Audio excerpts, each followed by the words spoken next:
Shalom. In this week's video on Jewish law, we're going to discuss Birkat Hamazon, benching, when it comes to the third meal on Shabbat.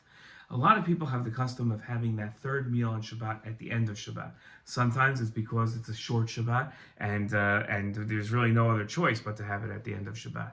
Other people because they've had a big lunch in the middle of the day and, well, they're not going to be hungry until later in the day, so they'll eat at the latest possible time.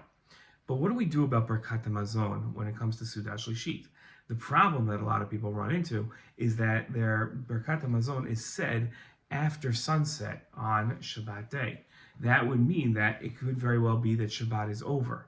So they'll recite the Birkat Hamazon, and we definitely maintain that we follow when it comes to whether or not we mention Shabbat in our benching, we follow what time it was when we started the meal.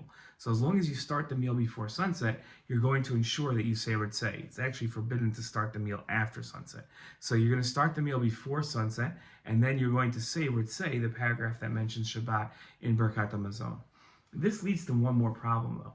If you are accustomed to saying Birkat Hamazon with a cup of wine, what's called benching a la kos, so that is now becomes a problem because once you finish benching, you really can't make any more brachot because you're not allowed to eat until you make Havdalah. That's why you can't start benching after sunset because you're obligated now in Havdalah. There's a prohibition of eating until you make Havdalah.